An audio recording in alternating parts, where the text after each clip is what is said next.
I have sailed. I have moved about this world of ours, and ever in search of the finest of its kind, we bring you the tops in spine chillers.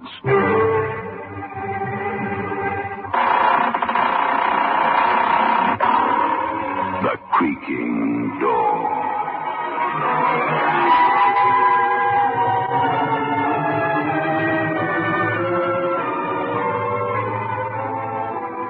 Take pleasure in presenting The Creaking Door.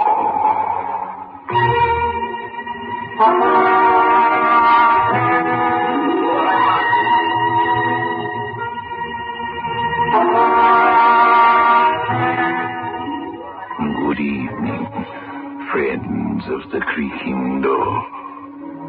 The Creaking Door is open, so do come in.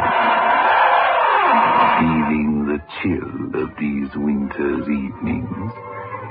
Wait until you've been with us a little while. You'll freeze with fear.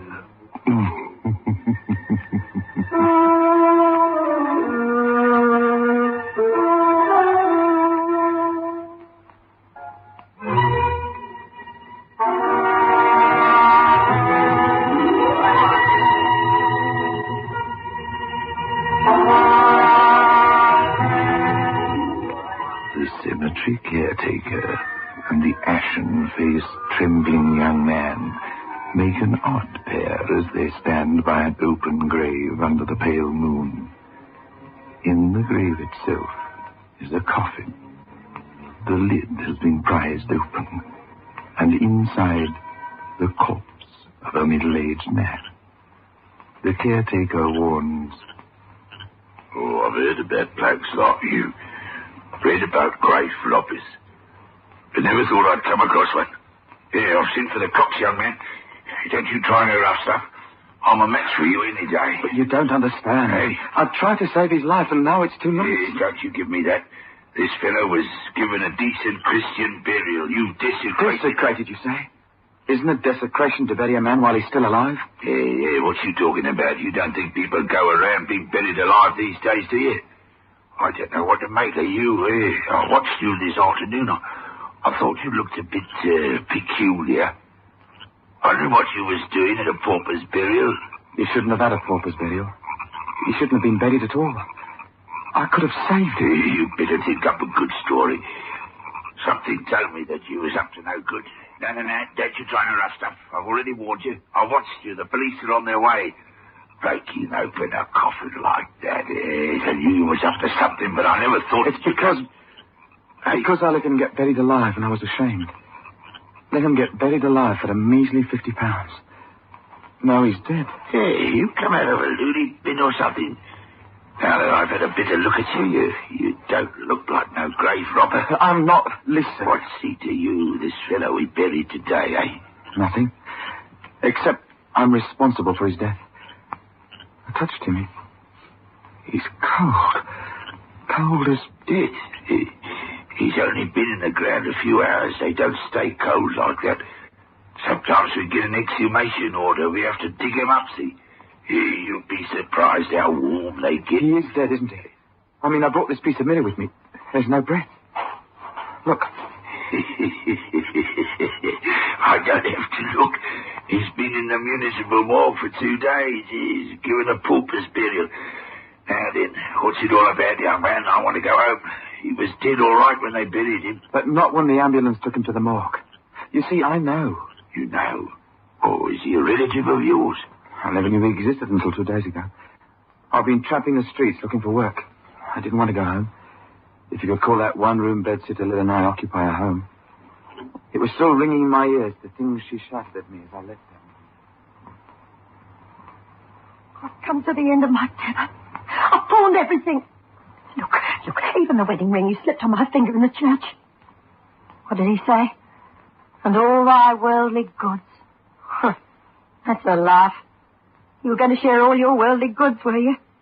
Well, if you don't get some money or a job, I'm walking out on you, do you hear? I'm walking out on you, and I'll go and live with my sister. At least I'll get some warmth and 3 square meals a day. Oh, don't say that, Lil. Was it my fault that I fell sick? That I'm not allowed to work in the factory anymore? I've tried, Lil. I really have. Everywhere I go, they look at me and say, no vacancies. Not my fault either. I warn you, Joe Harris. I can't take much more of this. I know, honey, I know. I'll get something today. Really, I will. I promise.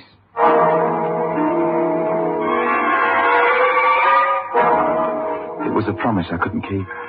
Pounding the pavement, watching the dislike and fear in the eyes of the well-fed as they said, no, thank you. Fear that one day they might become like me. And then I saw them. I was cutting through Duke's Lane. Nothing on either side except a huge brick wall. He was a short, fat little man. Our steps were loud in the quiet thoroughfare.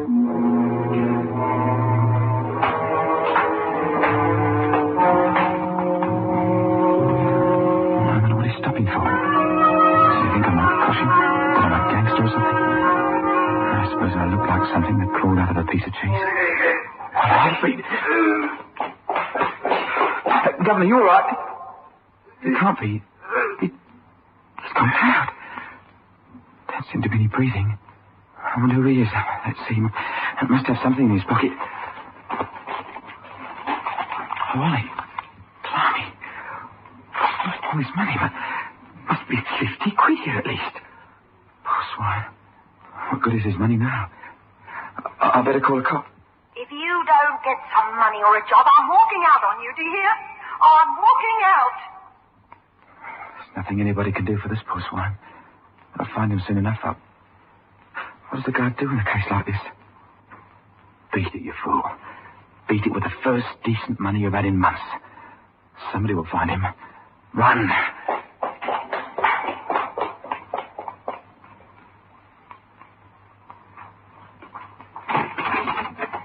Lil. Joe, you've got some money. That's right, Lil. 2 £5 notes, 31 notes, and the rest in 10 bob notes. Oh. It all adds up very nicely. 50 quid in all. Oh, Joe, honey. Hi. How did you get this money? You didn't go and do anything silly, did you? Such as what? Rob a bank? I wouldn't know how to start. But how did you get it? You'll never believe it. Remember I told you that when I was in the sanatorium, there was a fellow there with the same lung trouble named Ted Brown? Yes. Well, I lent him a quid. You lent him a quid? Well, I was still drawing my wages, wasn't I? We didn't know that the doctor wouldn't let me go back to the factory. Wasn't it so bad then? All right. But what about this Ted Brown? Well, I'll meet him in the street, see? Says he'd been looking for me everywhere. Wanted to repay me the quid. Go on. Well, we goes into a pub to have a drink. There was a bookie there, and Ted said he had a hot tip for the double. It won, Neil. 50 smackers. Oh, Joe. 50 smackers. Oh, I love you.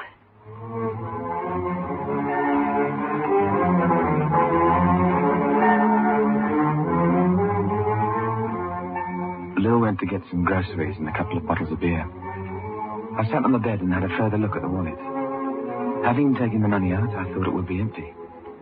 There were 2 pockets, both with plastic windows. The first held a card which said, Harold Maxted, 26 Fairley Street, Hornsey. And then I looked at the second plastic window. There were strange words printed on a white card. It said, I'm not dead. I'm subject to a form of cataleptic illness which may appear to cause death. If I'm found, notify Dr. Alfred Miller, Hornsey, 6641. No, it can't be. Not dead. Cataleptic. What have I done? What have I done? They'll think he's... Oh, no. Telephone. I must telephone. But Lil, she'll wonder where I've gone. I've given her all my money. Here, all right. Thank you for this. Here, take these bottles from me, will you? Joe? What is it? What time is it, darling? I don't know. The pub was just opening, just after 6, I should say. Why? Give me 10 bob. Do you get any change? I need some silver. I have to telephone. I won't be long enough. What is it? Well, I've just got to telephone someone. You're not going gambling, are you? You haven't got the bug. You're not betting on tomorrow's races or anything like that, are you, Joe? There are all those bills to be paid. I know, love, I know. No, I'm not gambling, but I need it, please. I'll be back in a little while. It's just that... Please, Lil. All right. Here you are. Joe? It's all right, love.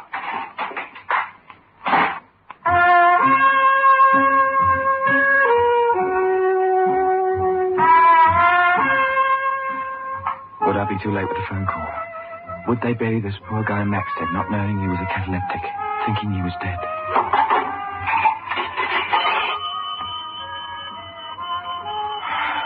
This would be the number of the doctor consulting room where he's passed out.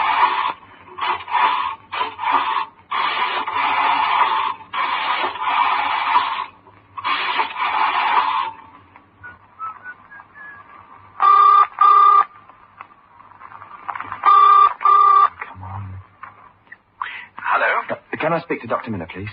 Dr. Miller's gone abroad. He's been away for the last 6 weeks. Abroad? Oh, no. Have you taken over his practice, sir? No, I'm not a medical man. But if you're in need of a doctor, there must be plenty. Oh, no, isn't that... You don't know which hospital Dr. Miller was at? I'm afraid I can't help you. I must go. My wife's shouting. The dinner's on the table. I'm sorry. Thank you.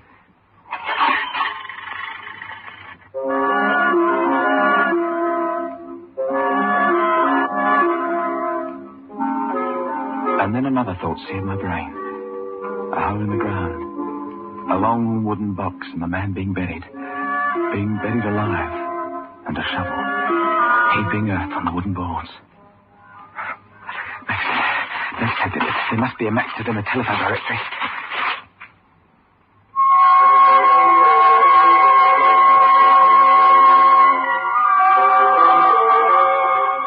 There was 14 Maxteds. Everyone alive and bad-tempered. No, I have no relatives who suffer from a cataleptic illness. There are plenty of other Maxteds in the book. Try them. I have. You're Mr. Zachariah Maxted. You're the last on the list. Well, I can't help you.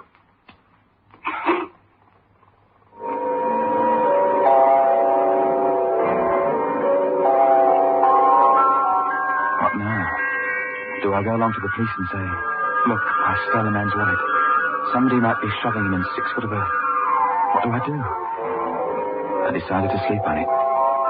Sleep. That's a laugh. Oh, buried alive. Love you, Lou.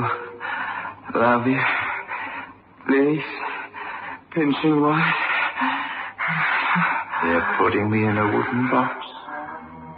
And it's your fault, Joe Harris. I'm struggling for breath. They're going to bury me. Bury me deep. But not deep enough, Joe. Get me out of this or I'll make you suffer here on earth and in the beyond.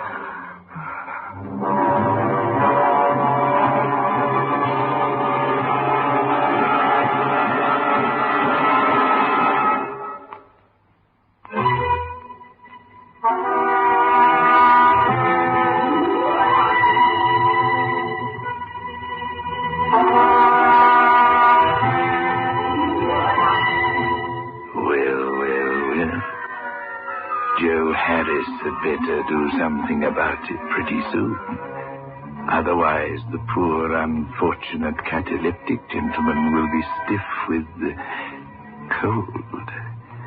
But let us see what he does do. Do? I didn't know what to do. It was less than 6 hours since I saw that chap fall. Maybe he's still there. Maybe if I go back to Duke's Lane, he'll still be lying there. Joe? Oh, sorry, I didn't want to wake you up. It's the middle of the night. Where are you going? I won't be long. No, Joe, you're not going anywhere. I thought you'd been acting strange. Oh, Joe, I know I've nagged you and threatened you, but it was only because you were getting so down, so beaten. I love you, Joe. I don't want you to be doing anything that will put you in prison. It isn't that at all. Well, what is it? All right, Lou, I'll tell you.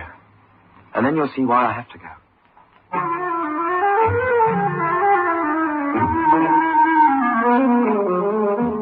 And so I told her. Told her the whole story of how I robbed a man I thought was dead. A corpse that had no use for the 50 quid in his wallet. So you see, I've got to find him. Or find out where they've taken him. They think he's dead, Liz. Joe, somebody will have found him by now. He's probably lying in bed fast asleep.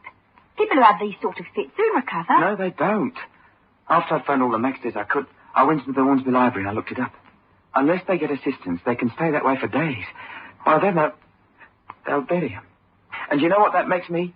A murderer. I'm letting a man die for 50 quid. Oh, no, Joe. Why don't you phone the police station? Why don't you phone the Hornsby police station? Tell them that... Oh, no, Joe, no, you can't do that. They'll call you a thief and put you away. Look, I'm getting dressed. I'm coming with you. Where did you say it was? Duke's Lane. Joe, let's pray still there. Well, that might be worse. He might have died for lack of attention. Let's pray someone saw him and took him to hospital and they realised he wasn't dead. The copper. It's a bit nippy this time of the morning, isn't it? Going off night work, are you? What? Yeah, that's right. Oh, there was a little commotion in Duke's Lane a few hours ago, so my friend Phyllis told me. Something happened in Duke's Lane. Oh, yes. Just before I came on duty. Postman saw a bloke lying in the lane here, dropped dead. Dead? They sure he's dead? So the police surgeon said. Why? Know anything about it? No, we don't know anything about it. It was just that... Well, we wondered if it was anybody we knew, that's all. Oh. Well, I believe they've identified him all right. If you nip round to the station, they may be able to tell you. Oh, I don't think it's anybody we know. Oh, come on, lad. It's too cold to stand here chatting. Let's go off to bed. You two married? Yes. They should have been in bed ages ago. Or rather, good morning. Let's go to the police station now. No, Joe, no. You have to explain about the wallet. Besides, this policeman doesn't really know. Please come home. But, Lil... It's no good, Joe. We're going home. Come on.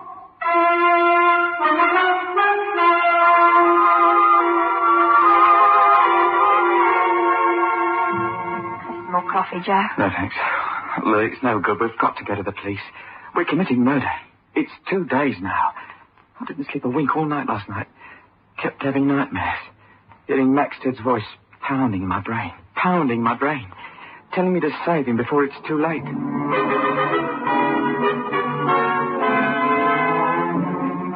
You're the only one that can save me, Alice.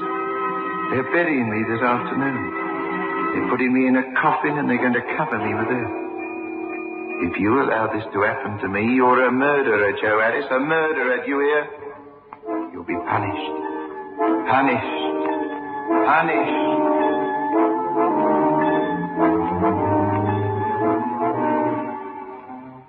He kept saying I'd be punished. But you said yourself it's only a nightmare. All right, don't you go. I will. I'll say that I know... What was his name? Maxted. Harold Maxted. I'll say I know him and he's a cataleptic. That's it. I'll go there right away. Excuse me? Oh, hello. Aren't you the young lady I saw down Duke's Lane the other night? Yes, that's right. Oh, I'm so glad you're here. You know we were talking about someone who dropped dead that afternoon. Well, were you able to identify him? Yes, we were able to identify him all right. Why? He's a cataleptic. He's not really dead, you know. Oh, don't be funny. Got the card here. They're burying him this afternoon. He's in the Hornsey mortuary. Cardiac failure. This is the release for the body for him to be buried, signed by the police surgeon, Dr. Herbert Spencer. He may have been a cataleptic, I don't know about that, but he died of heart failure, being buried in a pauper's grave at Hornsey Cemetery, 3 o'clock this afternoon. Did die of heart failure, indeed. Not dead. Oh, well, maybe I'm being a bit silly. Thank you, Constable. Good night. Sure, he said the death certificate was signed by the police surgeon. Oh, what did that copper know about cataleptics? Had the doctor known he was a cataleptic? I'm going to stop the burial. You can't, Joe. You can't. Won't you tell the police about that wallet? Where are you going, Joe? I don't know. Get drunk. I don't know anything anymore.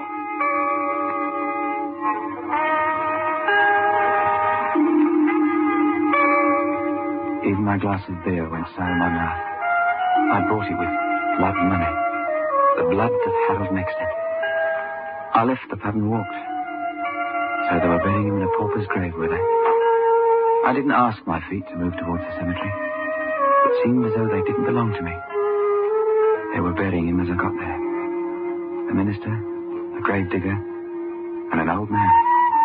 Obviously the caretaker, plus a police sergeant. I wanted to shout, Don't put him in that grave. He's not a corpse, he's alive. Couldn't. Those 3 stripes on a copper sleeve seemed to represent a number of years I might get for stealing and for withholding information. I ran from the cemetery as though I were running from the vengeance of Maxted himself.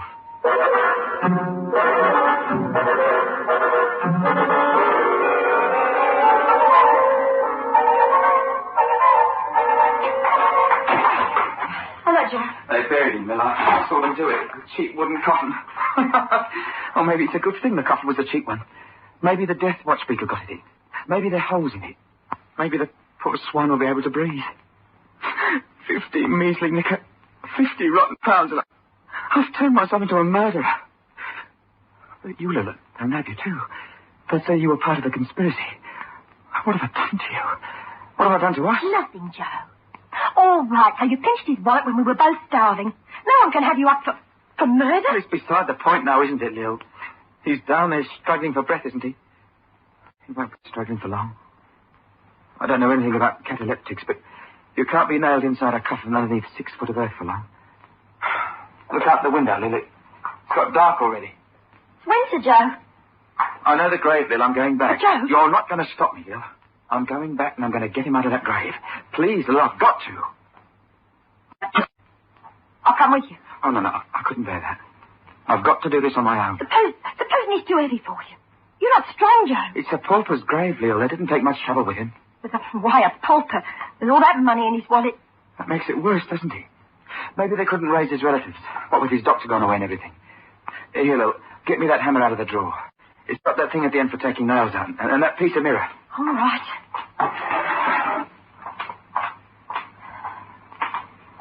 Here you are. I hope you're right. But you know what you're doing. It's the only way, Lil. The only way. So here I am, and it's too late. He's dead, all right. Blimey, young man, I wouldn't be in your shoes, not for nothing. Hey, just a minute. What did you say this bloke's name is? Maxted. Harold Maxted. Oh, no, it's not. What? This bloke's name is Sidney Fraser. Are you sure it's the same bloke? Positive. No, it's the same bloke. His accusing face follows me around, sleeping and waking. Oh, you young man, come and have a look with me. We don't give them much of a tombstone, these paupers. There you are.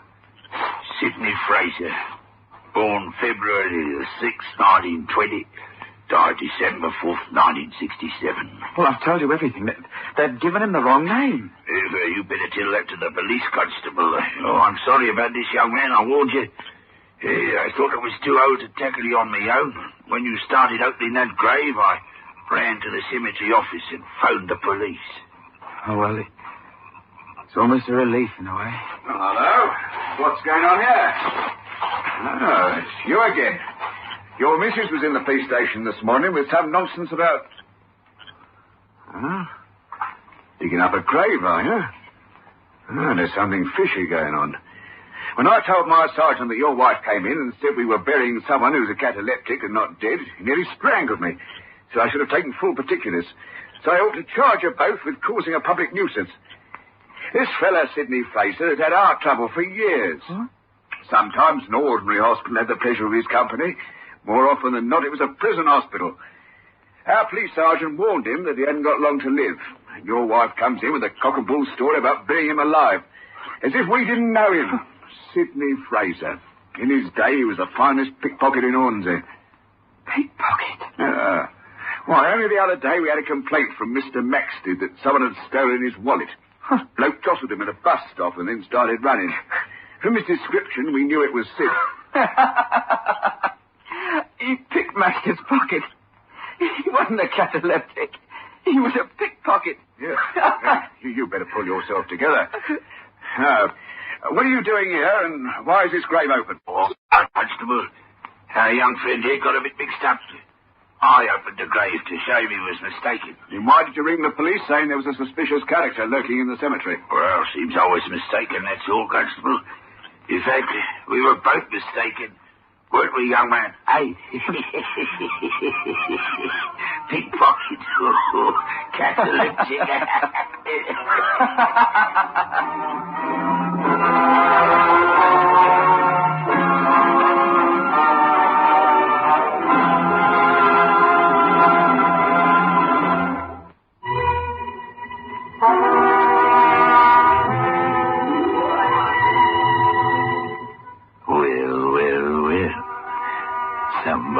should have told Joe Harris that lifting wallets from cataleptic gentlemen is a most grave offense.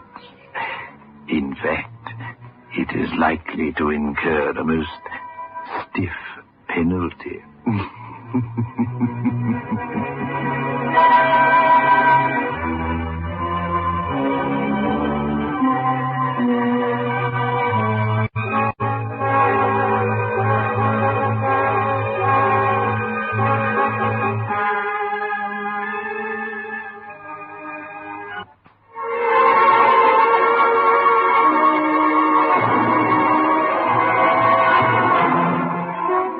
This is your host back again. Just a reminder of our rendezvous next week. Where are we going? Through the creaking door, of course.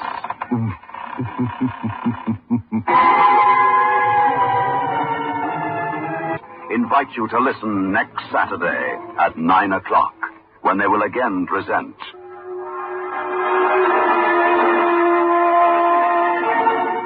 The Creaking Door.